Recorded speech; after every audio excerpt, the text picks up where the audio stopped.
Hi, everybody, and welcome to episode 7 of Hear Her Roar. So, I'm back with Rach today, but as you can see, we are neither live nor in the mic'd up studios this week. We are recording live on we are live together on Tuesday evening at 7:45 on a Tuesday night, because, Rach, why are we recording early? We've been lucky enough to be invited to the launch of the West Tigers NRLW season on Thursday evening. So Kelly Yeah. and I will both be attending that. We're both Yes, super excited. we have. I'm very, very excited about that. And how are you, Rach? You're not feeling the best, so we'll push Yeah, through like the trooper that you are. a bit of old sinus, but we'll get through it and then I'll, take myself to bed. Good job. So this week on the episode, we have a few things to talk about in regards to the women's game with the end of the Women's Origin series last Thursday night. So after we recorded the pod with Charmaine, we all went home and watched game three.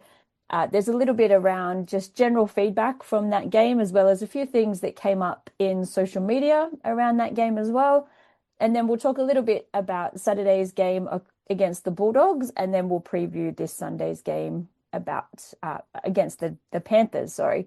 So, Rach, it feels like there's been no shortage of talking points this week. Is there anything that stood out for you before we jump in?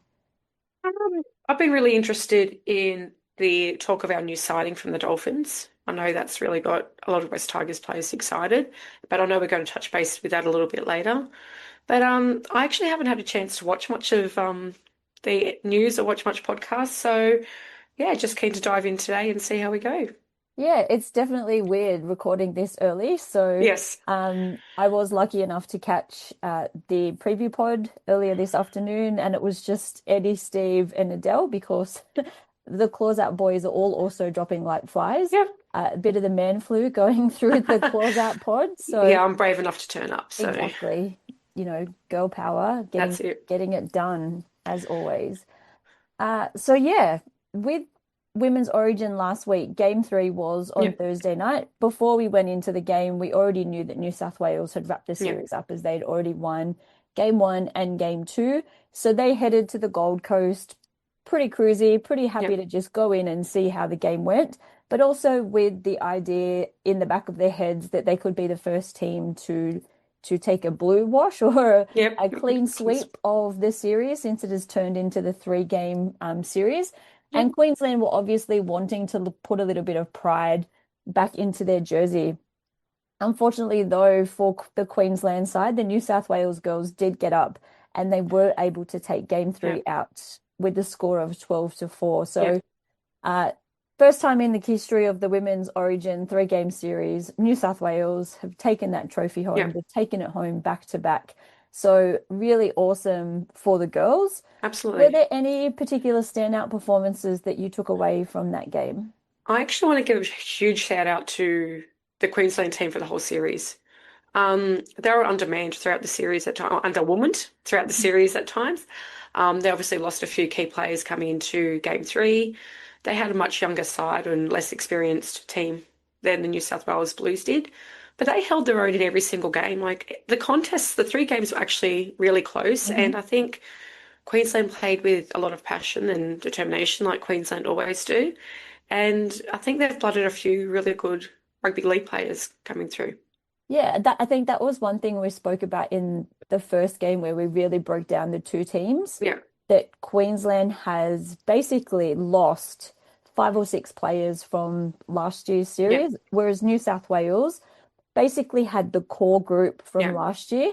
And then, as we talked about, John Strange just filled the gaps then with Roosters players who all knew each other Yeah, and how each other played. So Queensland, you're right, was really starting on the back foot. And, losing Ali Brigginshaw, who's yeah, retired from representative football, she was the mainstay yeah, in that side for so long, since the beginning of Origin. So very similar to Kezi in the Blues. She's just always been that constant for that team.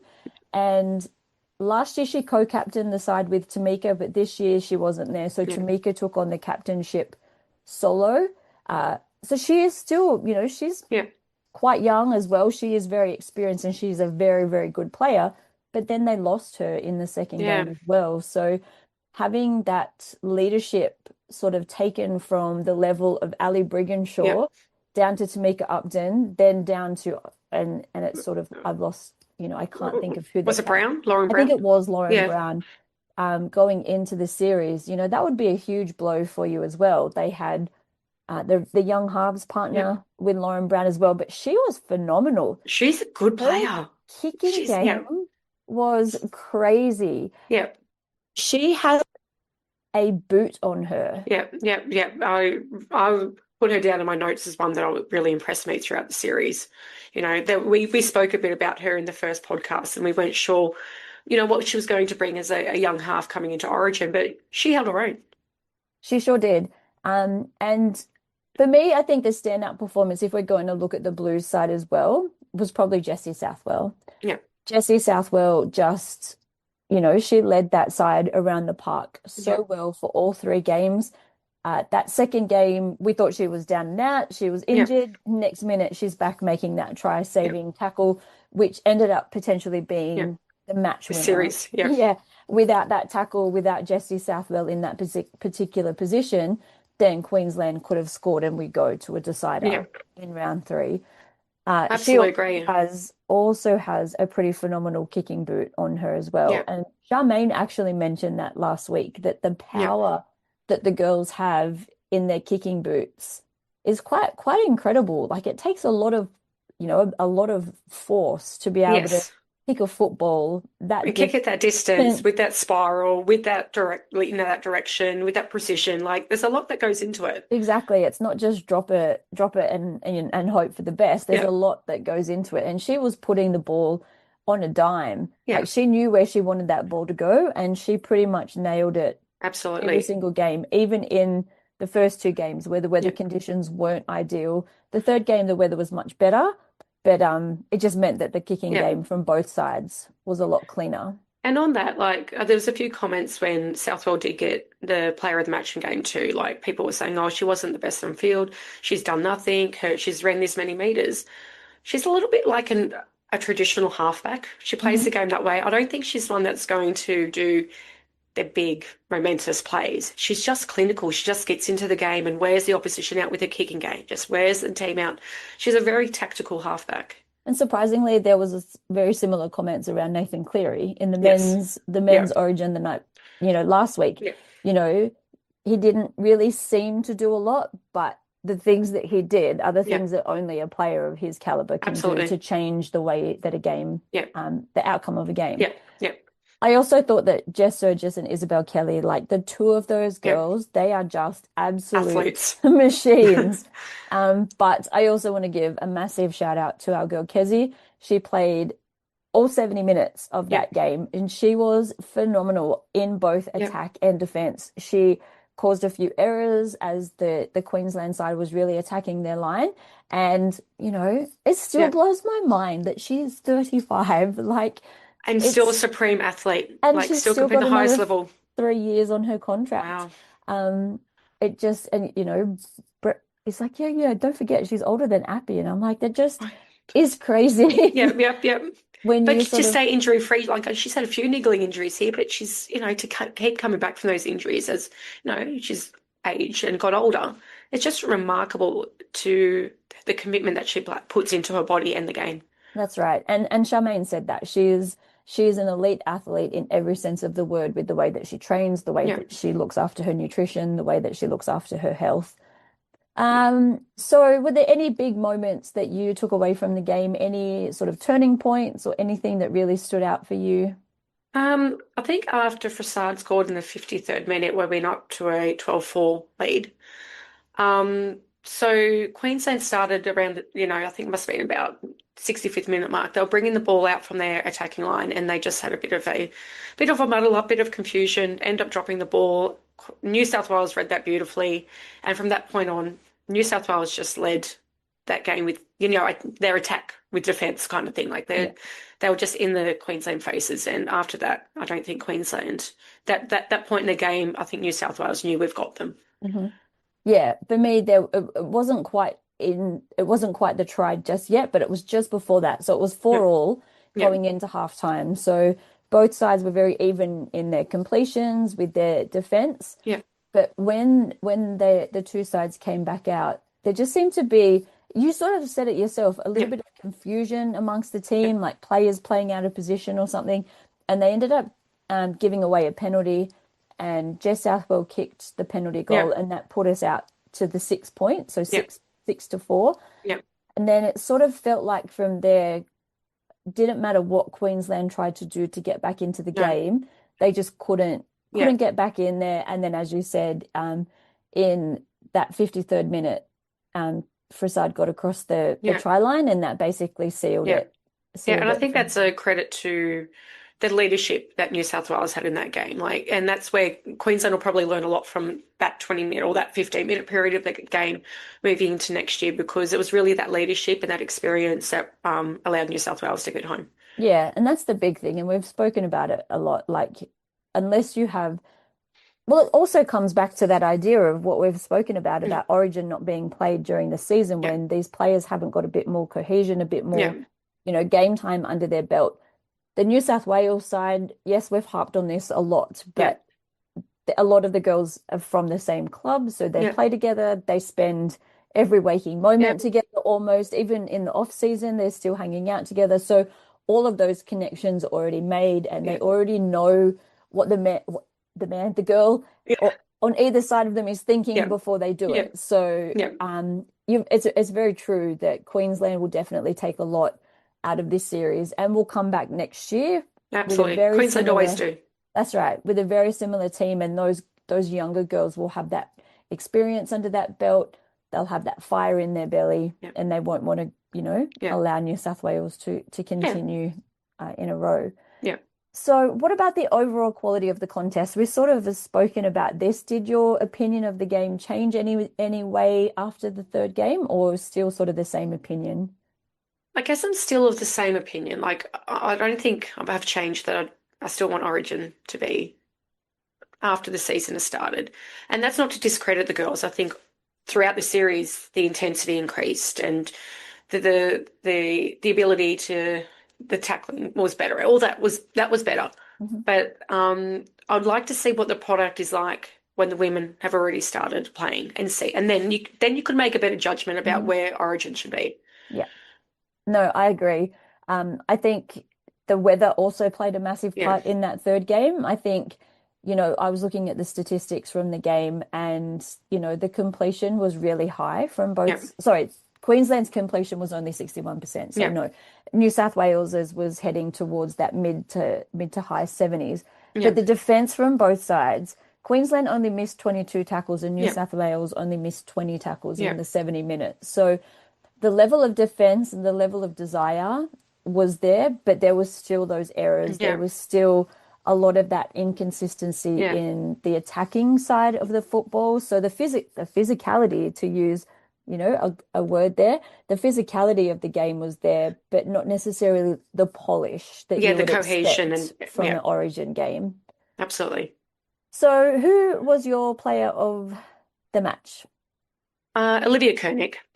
She's just all footballer. She's Hmm. just offensively, defensively. She ran for something like 200 meters. Like maybe even more. Like I've got the notes down here, 214 Yeah. meters. She ran for, made 32 tackles. So, not only is she, carrying the team in attack, but she's also always there in defense. So Olivia Koenig would have got mine. Yeah, she's phenomenal. I already Yeah, mentioned Isabel Kelly, so she was officially named yeah. the player of the match. However, I'm just going to be 100% biased, and I'm going to say that my player of the match is Is our girl 100% Kizzy. our girl Kezi. Um, as I said, playing 70 minutes of Origin as a 35-year-old against girls that are almost, well, yeah, they probably, 15 years younger. yeah, Yeah, almost half her age, yeah. literally, in the opposition. And she And playing three just, games of Origin. Like that's she's not just playing just 3 games in a space of 6 weeks. Yeah. And, you could just see the way the girls got around her for her 20th game. So they created that Instagram post. I'm Yep, not sure if you saw it, where, what's one word yep, yep, yep, that you would use to describe Kezia? And a lot of them couldn't just choose one word yep, because that's the type of girl that she is. But it just proved to me in that game, and the way that they um, act and the way that they treat yep, her, is she's just, the yep. pinnacle She of is. State of Origin, She's just that and sort of player you want around your team, that's right. I And think. we're just so glad to have her as our te in our team, and Yep. I'm really excited to see her on Thursday afternoon Yes. as well. Um, so beyond the results, Origin series, it feels like a Yep. huge step forward for the women's game. The crowds were strong, the Yep. ratings were impressive. The football itself continues to Yep. improve every year, but Yep. as we've said, we think that it could improve a little bit more. Do you have any numbers around the growth of the competition this year? I've got a few if you don't have them, but No, I um mean, I've got the television ratings. Like we were the third highest rating, no, there was the third highest rating viewership on the night, and we're only behind the news. yeah. So like the Nine News and Seven News, and we actually beat the AFL that was on Prime. So Yes. we're beating a male sport, which Yeah. is to me is absolutely brilliant. And I'm pretty sure Um, game two was actually the grand final rematch for the yeah, AFL that the telecast beat yeah. as well. So that's a huge credit to our girls and everyone who's getting behind them. That's right. So in terms of bums on seats or people Yep. at the games, so there was just on 20,000 people at the Okay. Newcastle game in that rain was pretty Yep. impressive. 24,000 at Suncorp. So the night before Magic Round, the curtain raiser for that amazing weekend of rugby league. And there was only 12,000 at the Gold Coast game. Yep. So Okay. I guess that's a little It's a bit decider. understandable. Well, it wasn't really a decider because we'd already won. Yeah, So oh, that's sorry. Yeah, not a decider. Sorry, but yeah. So it's sort of, being on the Gold Coast, it probably, yeah, the average Queensland weren't Queensland interested. fan No. w wouldn't have wanted to turn up. Um, but it was nice weather. And so, yeah, it's a little bit disappointing that the girls didn't get more people at that third game. But I think, well, what's that? It's nearly, 56,000 people Yep. watching that game live this year. So Yeah, and really, also the really, commentary, like talking about the commentary around it has also increased. Like we're both active on social media platforms and across X, across Instagram, across Facebook, the comments have increased and positive comments about the game has also increased, which has been wonderful to see. Like there's people watching and wanting to comment on the game. definitely. So there's definitely an increased visibility of the Yep. game. So it shows that there's interest there. I still didn't think there was quite enough advertising around it, though. I still feel like the average rugby league punter probably didn't know that it Yeah. was on Thursday night. I think the people that did watch it either watched the Origin on the Wednesday night and Yeah. sort of thought, oh, I'll watch that the next night, or they're already interested Yeah. in the NRLW competition and potentially a Blues supporter over a But Queensland I supporter don't at think that the point. build up to the men's Origin game was what it used to be either. So I don't know if it's just across all areas. Yeah, I don't know. true. I So did remember just seeing more like advertisements yeah, around the men's game. So whether it just be, something dropped into a standard league yeah, game or a standalone ad, yeah. but there definitely wasn't any standalone No, advertisement for the girls. It was definitely sort of tucked in amongst yeah, the just rugby yeah, league yeah. news or Yes, and yeah, things yeah, like yeah. that.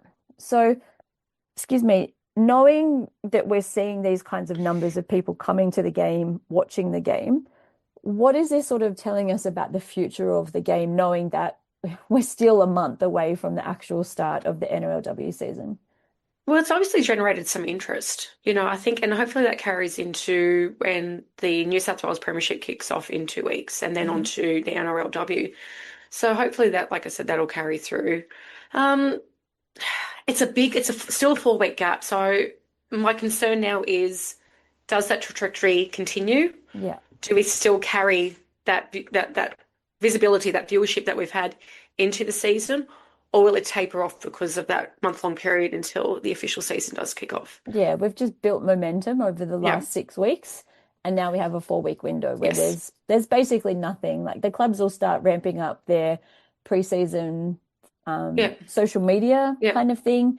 But again, that's really only for the people that follow those Exactly. accounts and things like that. Now all of the clubs have a separate NRLW Yeah. Instagram page Yeah. compared to the NRL page, and Yeah. sometimes there'll be a bit of cross posting, but that Yeah. trying to bring more people into the average NRLW game. I think having such a big gap Yeah. between Origin and the season is, yeah, it's a little bit of a letdown. It's a little Yeah. bit disappointing. because yeah, we've got the NRLW season launch on Thursday, but then Yep. we've still got another 3.5 weeks Yes. before the Yes. first actual game. And one thing, we were talking about this on Thursday night as well. I thought that the men's game followed the same as the women's game, that it was only 2 weeks in between, but Okay. it's not. It's three. So why Okay. is there that difference as well? So there's 2 weeks between women's Origin games, but there's 3 weeks between men's. Oh. Well, I didn't realize it's three. I'm learning here. I didn't realize it was a 3 week window. Yeah, because I was like, oh, I said to Brett, oh, well, we play Penrith the week before Origin because technically, Yeah. if it was 2 weeks, tomorrow would be game two. Sorry, Yep. week one, and then next week, next Yeah. Wednesday would be game two. And he's like, no, it's not till the week after that. Oh, And then okay. game three is when I'm in Brisbane, the first week of July, which is three Okay. weeks. I was like, there's the difference, Okay. like the lack of parity again Yeah. between a 2 week turnaround and a Yeah. 3 week turnaround. So like the men have got that they get more rest between a high intensity game than the women do. Yeah, well, So understandably, they're still playing in yes, between, but but yeah, as we've spoken, having a 3 week break in between would allow you to incorporate Origin yes, better into the regular yes, season because you're because stretching it out. you've got a bigger break. Yeah. So, yeah, that just baffled me when I came to that realization. And it was only the first time that I really, Okay. obviously, you hadn't have No, sort I of hadn't picked heard. it No, up either. no. But So anyway, with that game three, one of the biggest stories that actually came out of that game wasn't actually the football. There no, no, was no, a no, no, no. photo of Millie Elliott after the game Yes. holding her daughter, Gigi, who all the girls love and adore. Yep. And she was simply bottle feeding her. Yep. She was walking around in her jersey. Gigi was in her little, Yep. kitty Little kitty outfit. Yep. jersey, and Millie was giving her a bottle. The outrage was ridiculous. Just tell, because you pointed it, you Yep. saw it before I did. So tell me, what were the comments? What things were people saying? There were comments that she was doing it for show. Oh, here's the camera. I better whip the baby out, get the photo moment. That was inappropriate for her to have her child on the field, that she should be more worried about celebrating with her girls. And then there was questions about, oh, why can't dad feed her? Why can't grandma feed her? Surely somebody else is in the stands to feed her. And there was, comments from women, oh, are you a hero being out there feeding your baby after you've played Origin? So let's, I didn't see it as anything wrong at all. No. I mean, every game you go to of NRL, what do you see the men do after the The game? first thing they do is they go to the sideline, then Yeah. they find their kids and they bring them out on the field. Yes.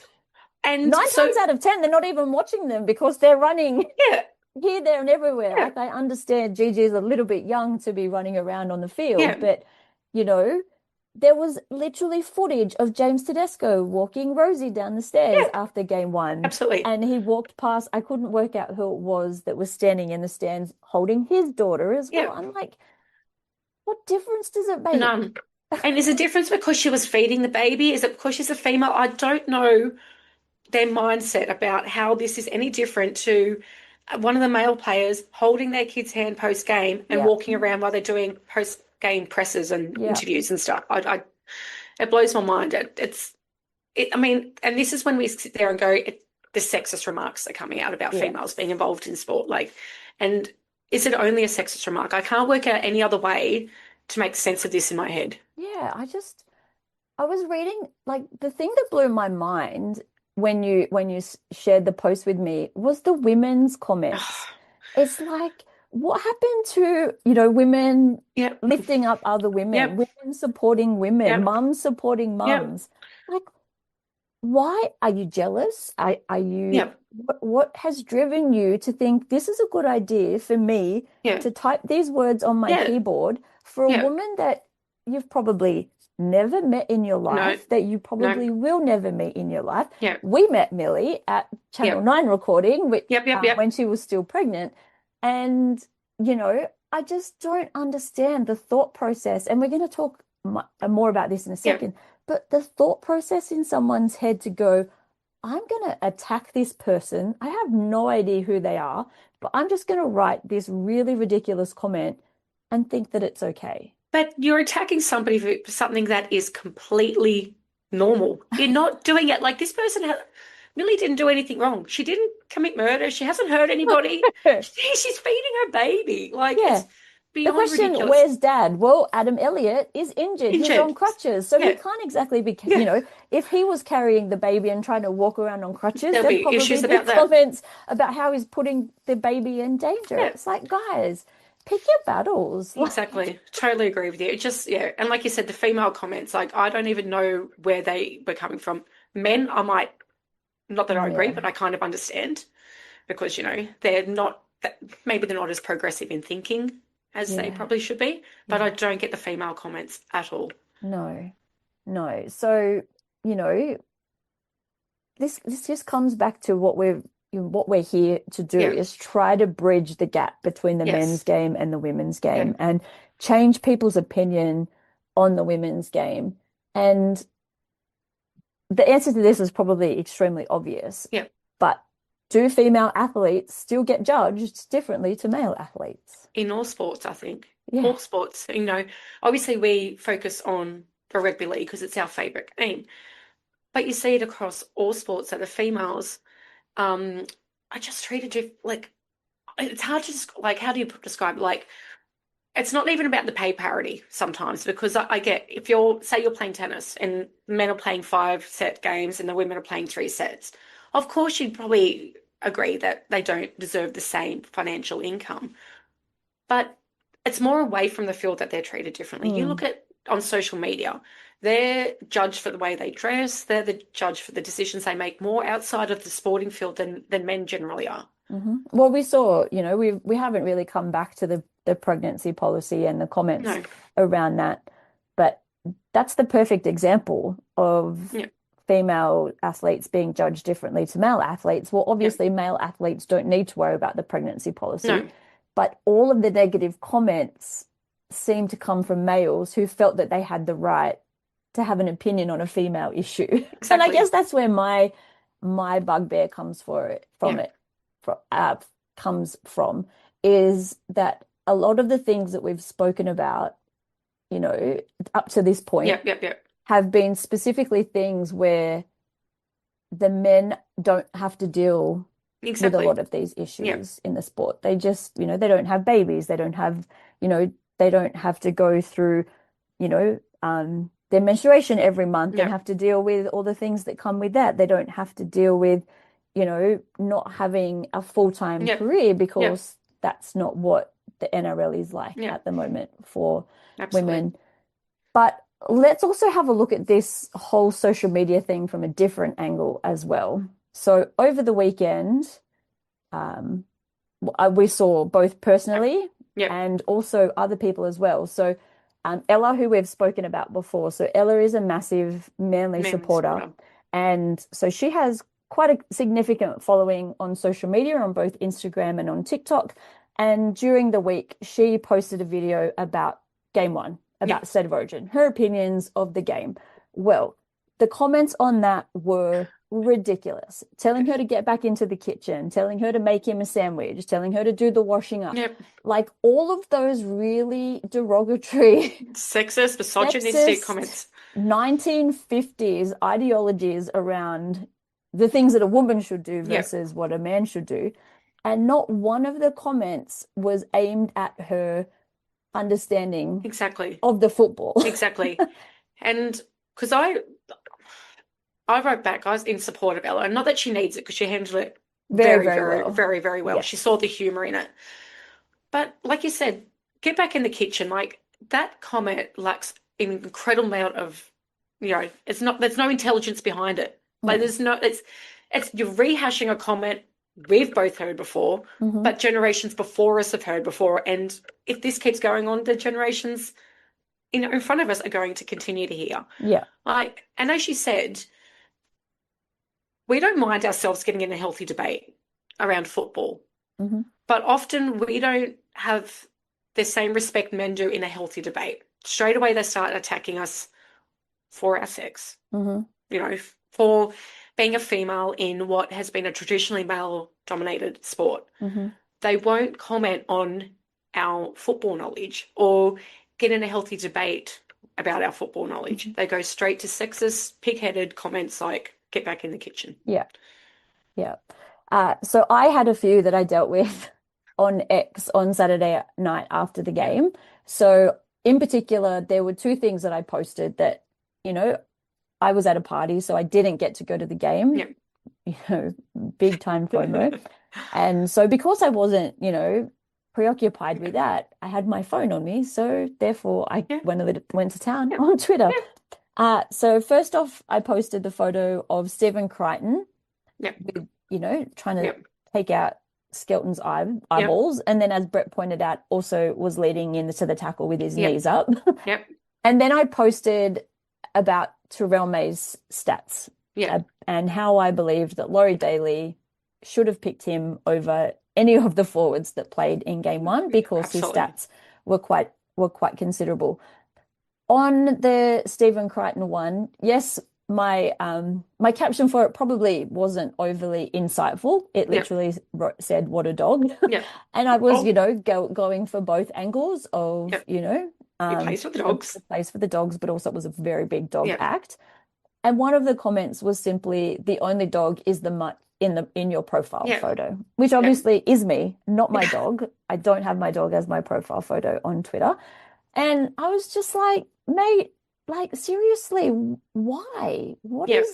You read through the 75 other comments that Yeah. were on Yeah. that post, and 90% of them had agreed. Yeah. Yeah. Even, Yeah. that he'd done the wrong thing. It wasn't, a good look on the game. He Yeah. wasn't penalized, yada, yada, yada. Yeah. There were a couple of other people who were like, "Oh, you've taken it out of context. It's Yeah. just a Oh, still." I'm you're like, a one-eyed tiger supporter. Yeah. No, that's yeah. well, if his fingers were in his eyes long enough to get a screenshot of a video, Exactly. then Yep. his fingers were in his eyes long Yep. enough, Yeah. period. Absolutely. And it was And clear. It was clear. It wasn't fuzzy. It wasn't no, blurred. It there was was clear. the point in the first half where Giral had to give somebody else the ball to play because he had to wash his eyes out because he just Yep. had fingers in them. Yep. Yeah.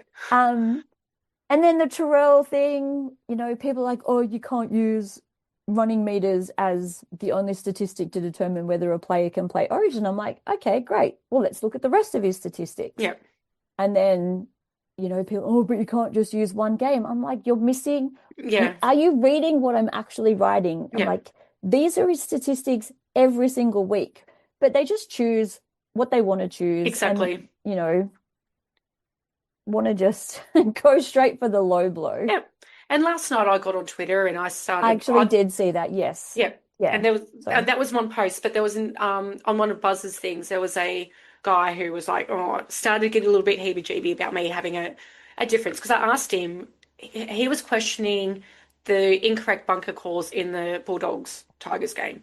And he was a Bulldog supporter. So I wrote back to him and said, can you tell me what you thought was contentions about these bunker calls? And he goes, oh, if you don't already know, then it's not worth having a discussion with. I said, I'm here wanting to have a discussion with you. yeah, I'm I have asking my you. opinion, but I want to know what Yeah, your opinion is. yeah. And then by about 12, comments back later, he actually came around. I said, thank you for the great chat. He goes, yes, we didn't agree, but at least it was insightful, fair chat. I thought, there you go. Yeah. It can be done. It can be done. We didn't agree. He thought the Galvin try was a 50-50. I didn't think it was even 50-50. We argued a little bit on the Curran charge down. He said, it should have been a try. I said, not necessarily disagreeing with you. It probably has made the game look a little bit softer, but by the letter and the rules of the game, if Hmm. you attack the kicker's legs, it's a penalty, and it has been for years now. So we had a healthy debate, and I'm okay with that. But like you said, when it gets slanderous and sexist, and they're not attacking what you're saying in terms of football, that's when it gets hard to handle. So I guess this is a tricky question, but one I'll put to you anyway, is how do we overcome this? I really liked what Charmaine said prior to us going to air last week. And we're talking about how we got this female perspective of the game. And she sort of said, don't try being the person that needs to wear the cape to go out and fight the fight for everybody. She goes, start bringing people on the journey with you, and more people will follow. Hmm. So for the moment, maybe it's ignoring the ones that are being negative, that Hmm. are being hateful, that are being sexist, and having healthy debates with those who want to go on the journey with you. Because soon those people who are negative, who are, only seeing it from you're a female, you don't know what you're talking about, hopefully in time, they will sit there, read those comments, read that and go, actually, Kelly does know what she's talking about. Rachel does know what she's Hmm. talking about. So I really liked what Charmaine said. Yeah, So definitely. And I think, a massive shout out. We do have a number of guys that do go into bat for us when all those the kinds time. of things, like Yeah. massive shout out to Gary P. Yeah. Just to differentiate him from Gary W, who also does go to Yeah. bat for us. But Gary is if you've never Yeah. met Gary P, get on down to an ambush event. He Yeah. is the loveliest human on the planet, and he will always come in to bat for us. Yeah. Not that we need people to No, fight our no, no. fights for us, but it's so nice to see. And there's also other people that have been listening to our Yeah. pod starting to have our Yeah. backs in these kinds of Yeah. conversations as well. And we see them in the comments Yeah. on Gus is another one YouTube. who's always hugely Exactly. supportive of us. And so hopefully, as men can see that, hey, we can actually appreciate what these female voices are Yeah. doing for the game of rugby league, and realize that it does, your male tox, your Yeah. toxic masculinity Yeah. isn't really impressing as many people as No. you think it is. And we got another comment from Dream Buller Lover. He on our one of our Hear Her Roar posts and said, "You need to listen to these girls. These men that are commenting such comments need to stop and just stop and listen to what these girls are saying. Hmm. They're knowledgeable. They follow Yeah, through with what they're saying. So that when we say that men are out there having these comments, it's a small, small percentage. yeah, Most of them are actually coming in and being incredibly supportive of us. that's right. And I guess before we move on, literally tonight, Yeah. another example of this popped up on social media with Grace Hayden. Hayden. Yeah. So Mark Hayden, is it Mark Hayden's? I don't know Matthew Hayden. Matthew You Hayden. don't know I your know cricket. you Yeah. you know I don't know my cricket. So Matthew Hayden's daughter has apparently been brought in to the Channel 9 She's Fox. So Fox. she was working with Tiana Penitani Gray during the week, Yeah. following her around. So she's been offered a gig with, Fox Sports and stuff like that. She has previously commentated on cricket. Obviously, that's her dad's sport, but also racing.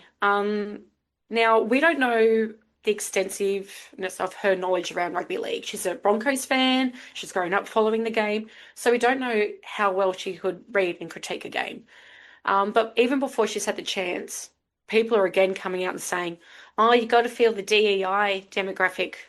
You've got to do this. Oh, look at her. She's only there for her looks," and very baseless comments that not even allowing her to have a chance Hmm. to go out and show if she does know enough about the game to be a sideline commentator or Yeah. whatever role she must take on.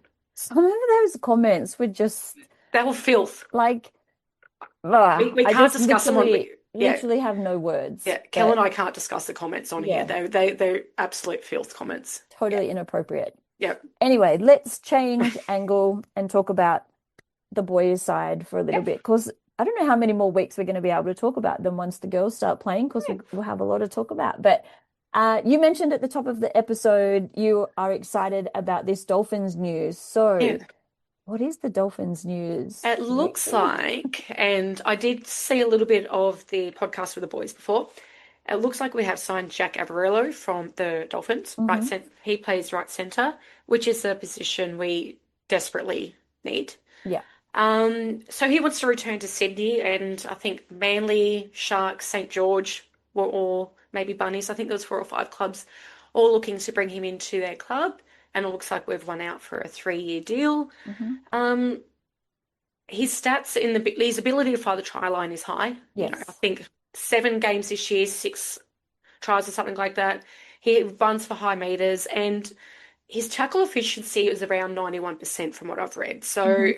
I know some people are obviously concerned about his defense, but 91% efficiency is not terrible for an outside back No. in this day and age. Yeah. No, so I'm pretty excited about this one as well. When Jake was at the Bulldogs, he used to quite often be in my super coach team Yeah. because, as you said, he knows how to find the try line. And I think if we had a player of his caliber, he's played 125 games. Which is crazy. He's He's 25. only 25, exactly. So he's coming into that real, well, he's already passed, that Yeah. play 50 games and you're an NRL player. But when you compare that to the current stocks in our outside backs, Yeah. like apart from Taruva, Yeah. we have nobody in the No. outside backs that's played anywhere near that number of games and is that young. Yeah, yeah. So I think it's definitely huge for us if we can bring a player like that in. You know, the papers were saying the replacement for Luai, but Why? I think they got that mixed up in that the replacement for the position, like the Yes. number, not Yes, like in necessarily, terms of a top 30 that's contract. right, Yeah. not necessarily the position or the Vision, number yeah. that he wears on his back, No. but He'll be brought in to play right centre. to fill out the squad. Yeah. No, Yeah. he'll be brought in to play right centre. So no official announcement yet, but hopefully what was said on the previous podcast with the boys on Claws Out, Mm. they've heard that it's Pretty much a it's all done been done. deal. Yeah. Yeah. So yeah, we just wait for the official announcement from the club. Yeah. And they do like to hold off on that and They keep us do. The waiting. Marcy So, one was what, 2 weeks? yeah, exactly. So, speaking of the West Tigers, for a fan base like us that have spent many years finding, or the team, not necessarily Yeah. us as a fan base because we can't do it, but the team has found a million ways to lose a game. On Saturday, they finally found whatever they needed to find in order to win a game. It was not a perfect game by any No, stretch of the no. imagination. It was scrappy, it was messy. It was There was resilient. it was the epitome of resilience, Yeah. that game. But 100% 2 points worth us celebrating and celebrating loudly Yeah. because three lose three three losses on the trot, a bye week, and then this essentially, a lot of people have said that that was a Yeah. must-win game for us to determine the way that the rest of our season goes Yeah. because we're literally at that halfway Yep. Yep. point. Yeah. This still keeps us ahead of the 50-50 in Yeah. terms of win rate. So let's talk about our Yeah. spark, frustration, and talking point. So what is your spark? So the moment, player, or effort that gave you a lift and showed you what this team can be. It has to be our try savers that we had. So we saw Buller on Crichton at the end of the first half. Like that was just to hold up somebody of that caliber. Hmm. I mean, we've seen Buller do it before. He's incredible with it. And then we saw Star Luai in the dying stages of that game. I did not sit down, like I was, yeah, up and down and very nervous in that last 5 minutes. But that just shows the heart and the commitment that these players do have for this team. Like that was a massive tackle Luai put on Hmm. Tupanua because he was through. If Yeah. Luai doesn't do that and He Seyfarth just read doesn't come over over, us the whole yeah, game. exactly. And Luai's a much smaller body compared to obviously Tupanua, and for Hmm. him to bring him down that close to the try line and then Seyfarth to come over the top to help dislodge the ball, massive moment for our season, Yes. massive. That's And also, mine as well. That's my spark from the and game. if you look at the current that ended up being a no try, who was there underneath the ball? I don't actually think Curran got the ball down. Mm. Buller again was Yeah. there with his hand underneath the ball. I'm not sure if Curran, despite it being a no try in the end, I actually don't think Curran ends up getting the ball down. I think Buller actually saved that try again. I Like haven't, incredible efforts, yeah, incredible efforts. I haven't had much of a chance to rewatch the game. And as I said, I was at a party and Yeah. literally everybody was watching my reaction to the game more than anything else because by that point I thought I was going to pass out. My heart rate was up Yep. to Yep. 131 and Brett and I were sort of sitting there going, "Oh my God, what are they doing?" And they, Yeah. I couldn't imagine I what felt exactly right. It it was, was yeah. like at the game. So what about the frustration? So the play, the decision, or the pattern that had you shaking your head? I put down the Galvin try, and maybe because it's Galvin that I looked at it a little bit closer. But on all the replays that saw on the big screen at the stadium, I don't know how they can call that a try. It didn't go over the line. There It's was Ruben's hand separation. was It was separation of the ball. Like there was multiple ways that try should have been taken off Galvin, and I, and that could have been a huge momentum swing it at could, that point of them yes. in the game Yeah. with Galvin scoring. Like obviously Galvin had all the pressure on him going into the game. There was lots of boos for Galvin. That could have really lifted Galvin to even, step up his game even further, or for the Canterbury boys to rally around Galvin. And Yeah. for the life of me, I don't know how they gave it a try. No. Well, Peter Goff's been rested this weekend, so Yeah. what does that tell you? But he Yes. wasn't as he sent it up as a try, but the bunker had every angle possible to overturn Yes. it. Yeah, So, absolutely. um, That was my frustration. I don't get yeah, how they can have 15,000 looks at it and still come up with a wrong decision. no. Even when Bulldog supporters, like Yeah. Hectic Fred posted on Instagram the whole thing, and he's like, Yeah. that's no try. Like his No. hands come away to remove his hands under it. Yeah. He's short, Yeah. like all of the Yeah. things. Yeah. Oh, look at that. They've given it as a Even try. try. And I wonder if they've just done it as because it was Galvin. Like, if I Oh, want to be a little bit, oh, look, Galvin scored against his old team. It it, looks good for media. It looks there are good for six socials. teams on the same number of Yep. points. If we Yep. miss out on the eight by 6 points, Yep. then that try Yep. Yep. has Yep. massive bearing on Yep. our whole season. Yep. Yep. I know, but yeah. So what was your frustration? My frustration was the fact that Sione got concussed and that Twiley got injured. So we lose both of them for this week. Um, And yeah, and Makasini, well, we thought we I lost did, him. when I Yeah. wrote the notes, it was before the Yeah. team list came out, Yeah. and I was like, potentially Massey, Yeah. but he's He's been named, named. but I don't know whether Yeah. he'll actually play or not. Yeah, Star's there to cover. But one of our friends was out at KOE on the weekend and actually spoke to Massey, and Massey said he would play. Yeah, So maybe who they'll knows? probably give him right up until time to prove himself. Yeah, it could have just been a burner. It Yeah, was also the first game back. He also did have a bit of concussion. So it could have yeah, just been a couple of things yeah, that were impacting on the way he yeah, felt. And as you said, it's a full 7 days yeah, before the next game. So he's yeah, got lots of time to prove his fitness. yeah. But what about the talking point? So the thing everybody should be discussing coming out of this week's game.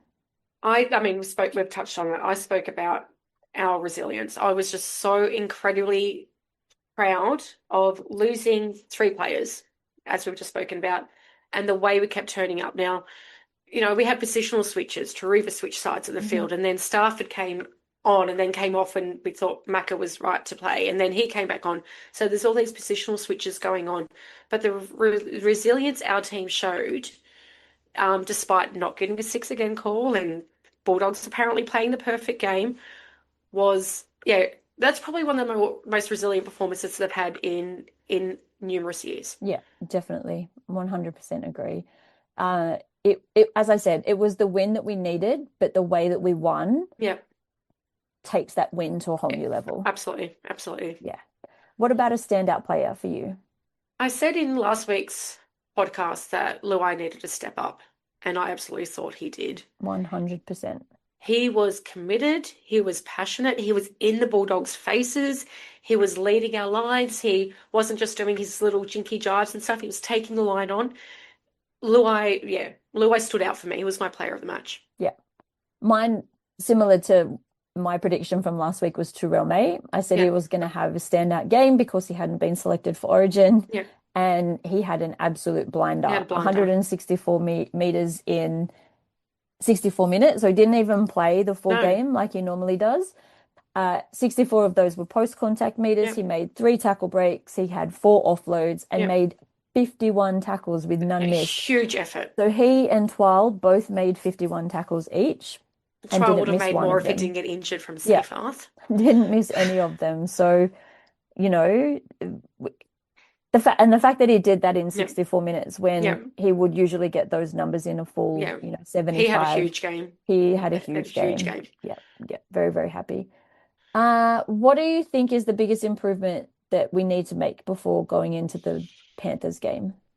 We've just spoken about the resilience in our defence and our try saving, in a try saving opportunity, but we still missed 56 tackles. Hmm. And against a Penrith team who is so clinical, who's got spark and attack across the park, we really need to ensure that we hit and stick our tackles on the weekend. We're going to have to be much more aggressive when we can't fall off as many tackles as we did against the Bulldogs. Yeah, mine's quite similar. Mine's probably not an improvement, but yeah, just a continuation of the determination and resilience. Yeah, But also we completed quite high. I think yeah, we completed over 90% on Saturday. yeah. At But one stage it was 93%, which is mm, insane. yeah, but the big thing for me is and I don't even know how you fix it because you don't actually know what they're for half the Yeah. time, is Yeah. the six agains. Yeah. You can't be giving Penrith No. more possession. You know, I guess, fairly lucky that the Bulldogs are having a bit of an off year, Yeah. but you can't do the same thing No. with this Penrith side. No. They will just chew you up. Exactly. You've got to keep them, we've got to go back to the beginning of the year defense where Yeah. we were keeping Yeah. teams in their half, that Yeah. we were winning the league in keeping the Yeah. opposition team inside their halves. So we need to have that level of Commitment, commitment, and mentality. that's right. Yeah. And we'll get into talking about the team in a sec. But before we do that, can you give us a bit of a recap on the ambush event? I couldn't make it, but it looked like it was pretty good. Yeah, so we were lucky enough to have Samuela Fainu come in. He spoke for about 15 minutes.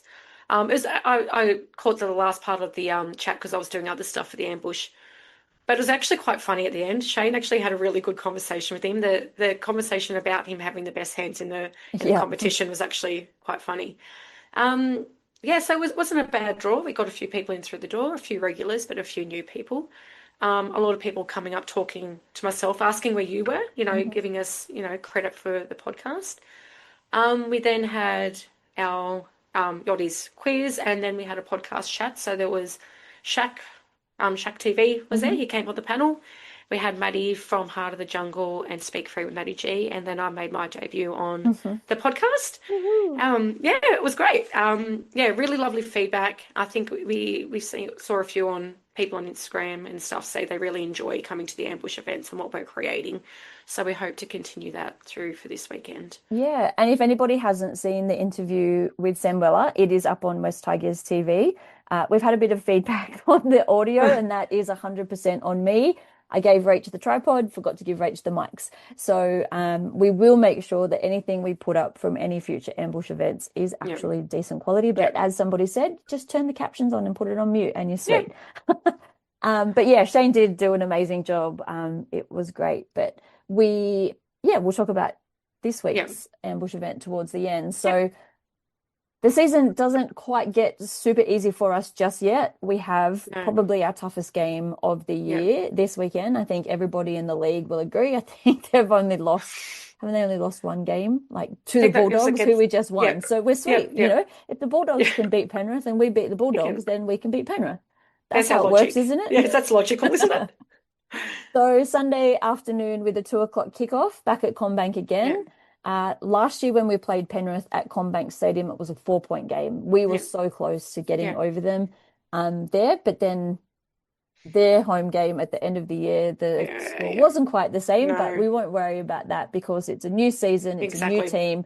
That's what Benji Um, keeps saying. that's right. So we've had quite a few changes to the side, because Benji Yeah, had to make changes due yeah, to injury. So the back line is still the same. So Jareen Buller, Jarrell Skelton, Sania Taruva, Hamasi Makasini, and Tino Tavana yeah, in the 1 to 5. Massey still has that question mark yeah. around him due to that shoulder. But then in the halves, we've still got Luai and Jock, even though on NRL Live it says that Jock's out for an unknown period of No, time with a well, they played. hamstring. No, no. Nope. Our forwards, Terrell and Fanul Pole, start in the forwards again with Appy in the number 9 Yeah, jersey. Now, I'm very excited about this one, but Maverick Geyer is getting his first start for the Tigers this year in the number 11 jersey, replacing yeah, Sione, who's out with concussion. And then KPP is in that other yeah, second row position. And another one I'm actually really excited about is Charlie Murray gets yeah, his first start of the season as yeah, well in the number 13 jersey for Twali, who could yeah. be out for a couple of weeks with an MCL injury. And Charlie thank you, Murray, Sayfath, for tackling yeah, no top. comment. The interchange, so we've got Latu, Seyfarth, Royce Hunt, Ethan Roberts, Bunty, and Yep, Starford. And then the extended bench, Tristan Hope, Heath Mason, and Javon Andrews. yep. So, yeah, what are your thoughts around the team? What are you excited for? Who are you surprised by? Well, we're surprised that Makasini got picked. Like when watching him at the game, he looked in pain. Mm. He did and that was from that first tackle where he came off not long after and then we were surprised he even came back The out. shoulder charge, which also wasn't Yeah, picked up as exactly a that shoulder one. charge. So probably, yeah, definitely surprised that Marcy is there, but maybe it was just a stinger. and that, like you said, being a young guy coming back from injury, they didn't want to risk any further damage to that shoulder. Mm. I'm like you. I'm excited to see Mac there. I thought when he Maverick Guy, I thought he played really well when he came into the squad. But yeah, Charlie Murray. I did watch a bit of the KOE game on the weekend, and I thought he had a solid game. He did come into the hooker role for a little bit Mhm. when Hope went off. So I think there's obviously some sort of a game plan there that potentially will Murray move into that hooker position, Latu go to lock at some point in that game. It'll be interesting to see how Benji Mm. navigates that team selection. But yeah, Cameron Murray. Mhm. But yeah, really excited to see Charlie Murray, sorry, play. Yeah, he's got a pretty mean offload. He has Yep, like he doesn't look big, but he has this way of like holding players off and then yep, getting the arm free and getting that yeah, really, really late offload. yeah, So he's got three or four defenders that he's attracted, and then somehow he just pops this offload. And when you've got guys like Dream sneaking yeah, around the rock, like that could really open up a lot of opportunities for absolutely, us to score. absolutely, yep, And that's really where we've got to take our opportunities on the weekend against a team like Penrith is you can't necessarily play clinical, no, but you've got to push a few things, you've got to take yep, a few risks, but you've got to make sure that you can defend them if yeah. they don't come off. And those risks have to be risks that pay off. You can't have Yeah. put, yeah, if you do Like risks that no don't pay, offloading 10 yeah, meters out from no, their no, no, line. no. They've got to be smart risks. They've got to be Yeah. smart risks. Yeah, none So, of those. Like, I think it was Buller that had that mini brain snap on Saturday yeah, and passed the ball to Skelton. I was like, yeah, what are you doing? yeah, Did you you know, not see Skelton get yeah, like banished for weeks for that yeah, stupid pass? yeah. You can't be having those brain No, snaps, especially not against against Penrith. a Not team against like Penrith. Penrith. No. And so speaking of Penrith, Mav Gaia, you know, Yep. one of Penrith's, most beloved Yes. son. Yeah. He hasn't had much luck with getting a first grade start. So this is his first Yeah. first grade start for us since Yeah. moving across from Penrith. And part of the reason why he moved across initially was because he was sort of stuck behind a few Yeah. players. Originally, when he moved over, um, he was sort of moved into the middle, into that Yeah. middle rotation and out of that second row position. And I remember, so I I used to teach his girlfriend, shout out to Ali, and she was saying that he loves playing in the middle, but he also just wants to play. Yeah. So he's the type of guy that just wants to play Yeah. wherever the team needs him. And I think that's maybe what Benji's seen in him. So he did play in the Yeah. front row on Sunday in the Yeah. KOE game, didn't he? And Yeah. so, And with a bit of aggression, like there was a few times where there was a little bit of push and shove. And one of the first player there to defend his teammates was Gaia. I mean, when you look at who his father is, you yeah. can understand how that's instilled in him. But maybe that's also why Benji's put him up, just to have that little bit, a player that's got that little bit of guts, that little bit of team fight in him And it's against the also Penrith side. against his old team. So Yep, he's going to know a little bit more of the insides and outs of yep, how Penrith played. Like he was only there last year. Uh, and so, he is a big body, but I think he's also that mobile body that yeah, can still got fit. some lateral footwork That's as well, right. He like can that. fit into that second row quite nicely. So the Panthers, they decided to rest all of their Origin players except Casey McLean against the Warriors, which left me scratching my head. Yeah, I was like, even though they did win, so it obviously yes, didn't matter in the end. But if the Warriors had have won that, they would have actually been drawn yeah, yeah. in equal first position. And by winning, they've now moved out to 2 games clear of the Warriors on the ladder. But they're all As back. as Cleary's always back, happens. Yo's back, To'o's back, and as I said, Casey McLean played. To me, I thought Casey McLean was the better of the four players in Yeah, Origin anyway, yeah, and he yeah, didn't play the whole game. But we saw Brian To'o had three yeah. True. mistakes Yeah, in 15 minutes. Isaiah Yo was very quiet. yeah. But missing a bit, didn't he? He didn't really do what you would expect Yo to do, and it felt like Cleary also only sort of came to life in the last 10 or so minutes Yeah. when, the When game there was on the was, line. yeah, Um, well, yeah. When they also had a player down, so it makes his role a little bit easier in that sense as well. yeah, so from that Panther side, who are the key threats? Are there any in particular that we need to be mindful of? you always need to be careful with Toll. I think you've got to cut down his ability to make the, running meters because we know there's not many games where he doesn't make 200 Yeah, running meters in the game. He's the best at the game in it. And so we need to work out a way to ensure his running is taken out of the game. And the boys in the podcast previously said just kick to him so he doesn't have the that's second right. run up. Yeah. Yeah. Yeah. So Don't let yeah, him into space. no. Trap him in the corners Yep. and let them start their sets right on Yep. their line. Yeah. Obviously, Nathan Cleary just does things that no other player Yep. in the game is able to do. And, it depends on what Nathan Cleary turns up, is how the Panthers Yeah, play. absolutely. I think that game where we almost had them last year, I can't even remember if he was playing, but that Bathurst game where I was, a crying mess on the floor after we beat them, Bless your heart. after, whatever, however many hundred Yeah. days it felt like that we hadn't won a game. He had an off game. Yeah. So doing all the things to target him and put him off his game, it's the same we see with Nico Hines. If you can Yeah. get him off his game early, which is a lot harder with It's a lot Nathan harder. Yeah. Cleary than Nico Hines, but you've got that little bit of insight and that little bit of niggle from those ex-Panthers And who's players. the best niggler in our team to get in his face? His ex-teammate. Exactly. That's sort of where I was going Yeah. is get him in there and, have a few cheeky words to him Yeah. and, just throw him off a little bit. But what about plays we can target? Are there any weaknesses in the Penrith side?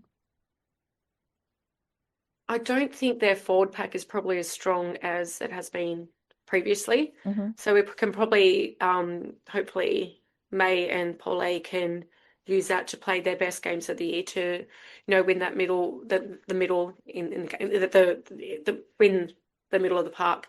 Yeah, But they're just clinical. That if I knew how to beat them, they wouldn't have won 4 premierships. Like yeah, not many people know how to nullify this Panther side. Like it's just such a good system when it that's comes right. to the game of football. So Yeah. I think the big thing for me is the number nines. yeah, So Mitch Kenny's been playing nine for them and he's not playing this weekend. So Freddie Lussick is starting in the yeah, number nine. So you combine that slightly less experience in the number nine jersey alongside, as you said, a slightly weaker forward pack. And if we can take advantage of that and get upfield and then allow the back line to do those do backline their thing. shifts. Yeah, We may not score through the edges because their edges are quite good. We don't yeah, want to be kicking the ball too much to, well, Adel actually, coach actually spoke yeah, about, targeting probably Jenkins more so yeah. than To'o with the aerial bombs. But it's really our forwards really do need to step up and lay that foundation. And we see that when they do that, the points come. Absolutely. Yeah. And that's actually who I had my player that needs to have a big game. I picked Paulet. He actually had quite a good game against the Bulldogs and Hmm. probably had his best game of the year apart from his token one drop ball.